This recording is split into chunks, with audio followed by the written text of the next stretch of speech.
تو اس وقت پوری دنیا میں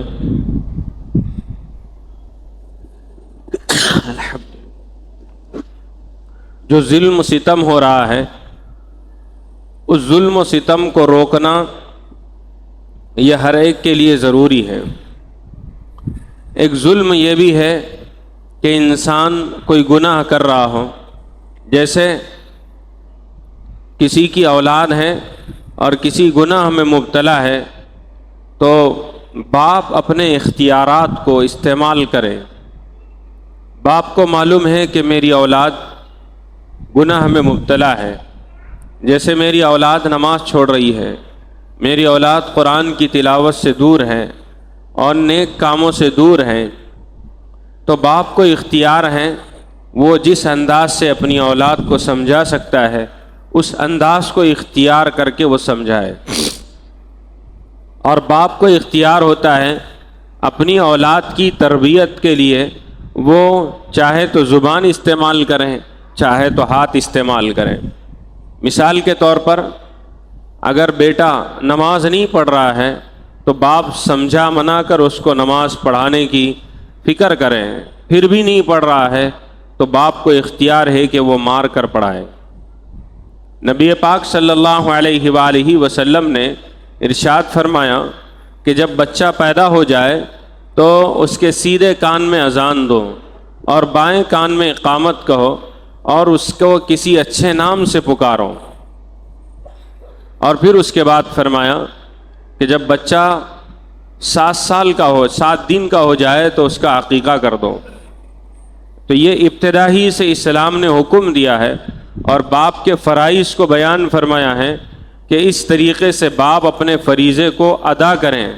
کیسا کہ بچہ اگر پیدا ہو جائے تو اس کے سیدھے کان میں اذان دینا اور بائیں کان میں اقامت کہنا اور اس کا اچھا سا نام رکھ دینا، اور 7واں دن آ جائے تو بچے کے نام سے عقیقہ کر دینا، اور اگر 7ویں دن میں نہیں کر سکا تو وہ 14ویں دن کر دیں، اور 14ویں دن میں نہیں کر سکا تو وہ 21ویں دن میں کر دیں۔ بہرحال اپنی اولاد کا عقیقہ کریں۔ جب دھیرے دھیرے بچہ بڑا ہوتا ہے تو پھر اس کی تعلیم و تربیت کی ذمہ داری ماں باپ کی ہوتی ہے، اور جب 7 سال کا ہو جائے تو حکم یہ دیا گیا ہے کہ 7 سال کے بچے کو نماز پڑھنے کا حکم دو، اس کو ترغیب دو۔ اب اس کو ترغیب دینے کے الگ الگ طریقے ہیں۔ بعض مرتبہ باپ اپنے ساتھ مسجد کو لے کر آتا ہے اگر بیٹا ہے، اور بیٹی ہے تو ماں اپنے ساتھ لے کر نماز پڑھتی ہے۔ تو بچے وہ کرتے ہیں جو ماں باپ کو کرتا ہوا دیکھتے ہیں، تو عام طور پر بچے وہ نہیں کرتے جس کا ہم حکم دیتے ہیں۔ تو اگر ہم بچوں کو نمازی بنانا چاہتے ہیں اور بچوں کو دیندار بنانا چاہتے ہیں تو ماں باپ کو بھی اس پر عمل کرنا پڑتا ہے۔ تو 7 سال کے عمر سے ہی باپ اپنے ساتھ رکھ کر مسجد لے کر آتا ہے اور وہ باپ کو دیکھ کر نماز پڑھنے والا بن جاتا ہے۔ اور پھر تھوڑا سا بڑا ہو گیا، ظاہر سی بات ہے بچوں میں شرارتیں تو ہوتے ہی ہے، بچپن نام ہی ہے شرارت کا، اور اگر بچپن میں شرارت نہیں کرے گا تو بعد میں بڑا ہو کر بڑی شرارتیں ہوگی، اور اس کی شرارت کو اس وقت نہیں روکا جا سکتا ہے۔ اس لیے بچوں کو ان کی شرارتوں کا خیال کرتے ہوئے ان کے مزاج کو سمجھ کر ان کی تعلیم و تربیت میں پورا حصہ لینا یہ ماں باپ کی ذمہ داری ہے۔ تو جب بچہ 7 سال کا 10 سال کا ہو گیا، یہاں تک کہ وہ سمجھدار ہو گیا، 12 سال کی عمر کا ہو گیا یا بلوغت کی عمر کو پہنچ گیا، اب بھی نماز نہیں پڑھ رہا ہے، تو باپ کو اختیار ہے کہ باپ اپنی اولاد کو مار کر نماز پڑھائے۔ یہ باپ کو اختیار دیا گیا ہے۔ اور اگر پھر بھی باپ تربیت نہیں کر رہا ہے اور اپنے اختیارات کو استعمال نہیں کر رہا ہے اور بیٹا بے نمازی ہے، تو پھر اس کے تعلیم و تربیت میں کوئی کمی باقی رہ گئی ہے تو اللہ تعالیٰ کے پاس باپ کی پکڑ ہوگی اور ماں کی بھی پکڑ ہوگی۔ اس لیے ماں باپ کی ذمہ داری ہے کہ اپنی اولاد کی اچھے سے تربیت کریں۔ اور پھر بعض روایتوں میں یہ ہے کہ جب 10 سال کا ہو جائے نماز نہ پڑھے تو اسے مار کر نماز پڑھاؤ، اور 12 سال کا ہو جائے تو بچوں کے بستر کو الگ الگ کر دو۔ یہ شریعت نے حکم دیا ہے، تو یہ باپ کا اختیار ہے۔ اس لیے فرمایا من رأى منکم منکرا فلیغیرہ بیدہ، اگر تم میں سے کوئی شخص برائی کو دیکھے تو اپنی طاقت کے مطابق اس کو روکنے کی کوشش کرے۔ تو باپ کو پورا اختیار ہوتا ہے، اپنی اولاد کو زبان سے بھی سمجھا سکتا ہے، اگر زبان سے نہیں سمجھا ہے تو پھر وہ ہاتھ کی طاقت کو بھی استعمال کر سکتا ہے۔ یعنی اگر مار کی ضرورت پڑ جائے تو ایسا نہیں کہ اس کو بہت مار دے یا ہمیشہ مارتا ہی رہے یا اس کو ہمیشہ ڈانٹتا ہی رہے یا اس کو ہمیشہ گالی گلوچ ہی کرتا رہے، نہیں، یہ تو آخری حکم دیا گیا ہے کہ وہ بھی زور سے نہیں، بس تھوڑا بہت ہلکی سی مار ماریں۔ اللہ کے نبی صلی اللہ علیہ وسلم نے ایک حدیث میں یہ ارشاد فرمایا کہ اپنے گھر میں ہمیشہ کوڑا لٹکا کر رکھا کرو۔ کوڑا لٹکانے سے مراد کیا ہے کہ باپ کے اوپر بے انتہا ظلم کرتے، اولاد کے اوپر بے انتہا ظلم کرنا نہیں ہے، اولاد کو ڈرانا نہیں ہے۔ کوڑا لٹکا کر رکھنے کا مطلب آج کے زمانے میں، پہلے زمانے میں کوڑا ہوتا تھا، آج کے زمانے میں تو کوڑا نہیں ہے، تنبیہ کے لیے کوئی ایسی چیز جسے کوئی چھڑی ہم رکھ لیتے ہیں، کوئی لکڑی ہم رکھ لیتے ہیں، بچوں کو معلوم ہو جائے کہ بھائی اگر ہم شرارت کریں گے یا ہم نماز نہیں پڑھیں گے، غلط کام کریں گے تو ہمارے ابا یہاں لکڑی رکھی ہوئی ہے، اس سے ہماری تنبیہ کریں گے، اس سے یہ مراد ہے۔ تو شریعت نے یہ کہا کہ ڈرانے کے لیے اور ان کو سمجھانے کے لیے جو طریقہ اختیار کر سکتے ہیں وہ طریقہ اختیار کرے۔ تو بہرحال ہر طریقے سے ماں باپ اپنی اولاد پر نظر رکھے، اور اگر نظر رکھتے ہوئے بھی انجان بن رہے ہیں اور ماں باپ اپنی اولاد کو برائی کرنے پر چھوڑ دے رہے ہیں، ان کو کچھ نہیں کہہ رہے ہیں اور ان کے خلاف اف تک بھی نہیں کہہ رہے ہیں، تو پھر یہ ماں باپ ظالم ہیں، یہ ماں باپ ظالم ہیں۔ ہاں، ماں باپ نے پوری تربیت کی، اپنا پورا حصہ لگایا، پھر بھی اولاد نہیں مان رہی ہے تو پھر اولاد ظالم ہے، پھر بھی اولاد نہیں مان رہی ہے تو اولاد ظالم ہے، اور ظلم کی سزا اللہ تعالیٰ بڑی خطرناک طریقے سے دیتے ہیں۔ تو یہ تو ہوا باپ کا درجہ، اور ایک ہوتا ہے استاد کا درجہ۔ استاد کے سامنے بہت سارے اسٹوڈنٹ ہوتے ہیں، بہت سارے شاگرد ہوتے ہیں، ٹیچر کے سامنے بہت سارے شاگرد اسٹوڈنٹس ہوتے ہیں۔ اب وہ ان کے ذہن کے اعتبار سے ان کی تعلیم و تربیت کرتا ہے۔ تو ایسے ہی اگر کوئی استاد ہے اور وہ پڑھانے والا ہے، ان کی تعلیم و تربیت کرنے والا ہے، تو استاد کو اختیار ہے کہ وہ بچوں کو سمجھا کر پڑھائے۔ پھر بھی اگر نہیں سمجھ کر پڑھ رہے ہیں، آج کے زمانے میں تو اختیارات چھین لیے گئے مارنے کے اور اسی طریقے سے بے تکا مارنے کے، تو جس انداز سے استاد اپنے بچوں کی تعلیم و تربیت کر سکتا ہے، اس انداز سے اپنے بچوں کی تعلیم و تربیت کرے۔ اور پھر اسی طریقے سے اللہ رب العزت والجلال نے ایک بادشاہ کو متعین کیا ہے، اور بادشاہ کے ماتحت بہت سارے احکامات صادر کر دیے جاتے ہیں۔ مثال کے طور پر ہمارے ہندوستان میں قانون بنایا گیا ہے کہ اگر کوئی شخص بلاత్కాری کرتا ہے اور اگر کوئی شخص ایسا حرام کام کرتا ہے تو اس کے لیے اس کو جیل کے سلاخوں میں ڈال دیا جاتا ہے، اور بعض علاقوں میں اس کی عمر قید کی سزا لگا دی گئی ہے، بعض جگہ 7 سال کی سزا، بعض جگہ 14 سال کی سزا ہے۔ تو یہ اس لیے ہے کہ اس برائی سے روکنا ہے، اس برائی سے روکنا ہے، جبکہ شریعت مطہرہ نے پہلے ہی سے طے کر دیا ہے کہ یہ گناہ اگر ایسا ہوتا ہے تو گناہ کے قریب جانے سے شریعت نے روکا ہے، اور ارشاد فرمایا وَلَا تَقْرَبُوا الزِّنَا، زنا کے قریب بھی مت جاؤ۔ زنا کے قریب نہ جانے سے کیا مراد ہے کہ آدمی زنا کے قریب جاتا ہے تو پھر اس سے زنا صادر ہو جاتا ہے، اور زنا کے قریب جانے کا اور اس حرام کاری کے قریب جانے کا سب سے بڑا ذریعہ آنکھ ہوتا ہے۔ انسان آنکھوں سے پہلے دیکھتا ہے اور پھر آنکھ کے بعد وہ کانوں سے سننا پسند کرتا ہے، اور جس کو دیکھ رہا ہے اس کی بات سننے میں اس کو مزہ آتا ہے، اور جب آنکھ سے دیکھا کان سے سنا تو اس کی بات دل میں اتر گئی۔ اب جب دل میں اتر گئی تو دل سے محبت ہو گئی، اور پھر کہتے ہیں صاحب دل سے دل مل گئے تو پھر کیا کہنا۔ اب جب دل سے دل مل گئے تو ان کے دونوں کے درمیان کوئی حرام حرام نہیں رہتا، کوئی حلال حلال نہیں رہتا ہے۔ تو یہ اب کیا کرنا ہے، چلو اب تو ہم بہت محبت کرتے ہیں، دل سے محبت کرتے ہیں، اور محبت میں سب جائز ہے، جبکہ محبت میں سب جائز نہیں ہے۔ محبت یہی ہے، دنیا کی محبتیں تو ختم ہو جانے والی ہے، دنیا کی محبتیں فانی ہیں، اور اصل محبت تو حقیقی محبت اللہ کی ہے۔ تو جہاں آدمی کو بندے سے محبت ہو جاتی ہے یا کسی کو کسی سے محبت ہو جاتی ہے، تو سب سے پہلے ہم ہمارے پیدا کرنے والے کی محبت کو دیکھیں کہ میرا پیدا کرنے والا مجھ سے کتنی محبت کرتا ہے، اور پھر میں اس گناہ کے کرنے میں میرا پیدا کرنے والے کی محبت کو دیکھوں۔ جب اس سے محبت ہو جاتی ہے تو پھر انسان گناہ کرتا ہے تو اس کے سامنے یہ چیز آتی ہے، وَهُوَ مَعَكُمْ أَيْنَمَا كُنْتُمْ، میں جہاں کہیں بھی ہوں وہ میرے ساتھ ہے، یعنی اللہ تعالیٰ ہمیشہ میرے ساتھ ہے۔ تو جب اس کو یہ گمان ہو جاتا ہے کہ میرا رب مجھے دیکھ رہا ہے تو وہ بڑے سے بڑے گناہ کرنے سے رک جاتا ہے۔ مثال کے طور پر ایک تین دوست تھے، سفر کر رہے تھے، اور ایک جگہ بارش اور موسم کے خراب ہونے کی وجہ سے انہوں نے غار میں پناہ لی۔ بارش سے بچنا تھا تو غار میں پناہ لی اور غار میں چھپ گئے بارش سے بچنے کے لیے۔ جب بارش ختم ہو گئی تو باہر نکلنا چاہ رہے تھے، لیکن ہوا یہ ہے کہ اس غار کے اوپر جو پتھر تھا وہ پتھر آ کر غار کے منہ پر بیٹھ گیا۔ اب تینوں کے تینوں اندر ہو گئے۔ اب ان تینوں میں اتنی طاقت نہیں ہے کہ غار کے اوپر کا پتھر اپنے ہاتھ سے ہٹائے۔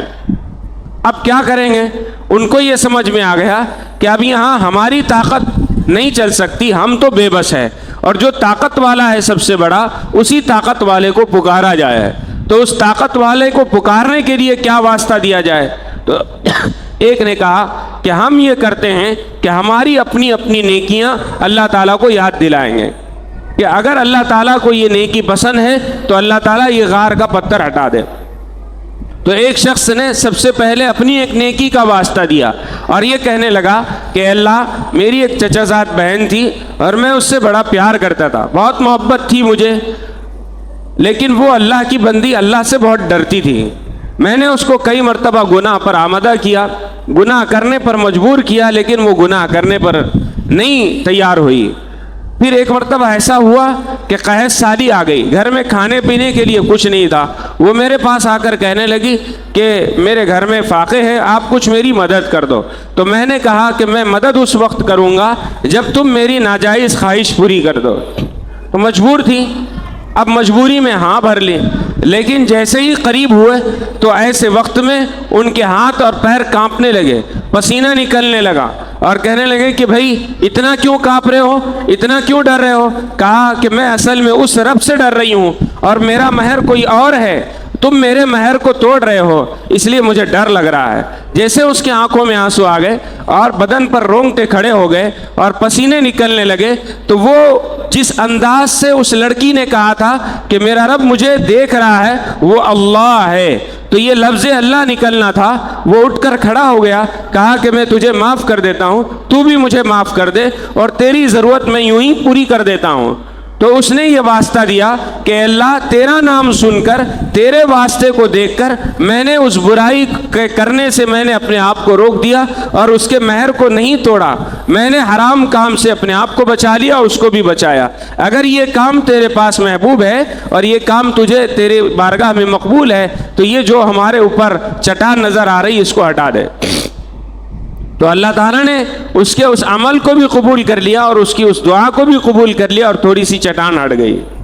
اور پھر دوسرے نے واسطہ دیا کہ اللہ، میں ایک ایسی فیملی سے تعلق رکھتا تھا جہاں میرے ماں باپ بھی تھے اور میرے بیوی بچے بھی تھے۔ میرا ہمیشہ کا معمول یہ تھا کہ میرے جانور تھے اور میرے جانوروں کا دودھ ہمیشہ میں نکالا کرتا تھا، اور سب سے پہلے میرے ماں باپ کو دیتا تھا، اس کے بعد میں اپنے بچوں کو دیتا تھا۔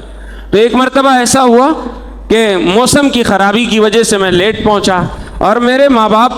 کی آنکھ لگ گئی،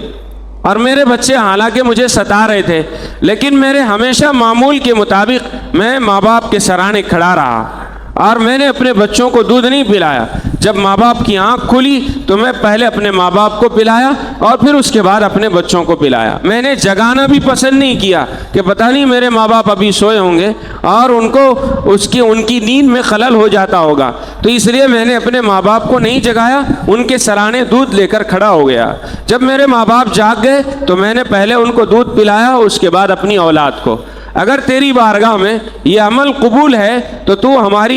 ہمارے اوپر جو مصیبت آئی ہوئی ہے، جو چٹان کی، اس کو ہٹا دے۔ تو اللہ تعالیٰ نے اور تھوڑی سی چٹان ہٹائی، لیکن راستہ اتنا نہیں بنا کہ وہ تینوں نکل سکے۔ پھر ایک شخص نے اپنی نیکیوں کا واسطہ دیا اور کہا کہ اللہ، میرے پاس بہت سارے مزدور مزدوری کرتے تھے، اور نوکر چاکر تھے اور ہمیشہ میں ان کی مزدوری ان کو دے دیا کرتا تھا۔ ایک مرتبہ ایسا ہوا، ایک مزدور نے مزدوری کی لیکن وہ میرے پاس سے مزدوری نہیں لیا اور چلا گیا۔ بہت دنوں تک اس کی مزدوری میرے پاس پڑی رہی۔ میں نے اس کے مزدوری کے پیسوں سے جانور خریدے، ایک جانور خریدا، ایک بکری یا جو بھی بچے دینے والا جانور وہ خریدا۔ اب اس سے بچے ہوتے رہے اور یہاں تک کہ بکریاں بھی بڑھ گئی اور اسی طریقے سے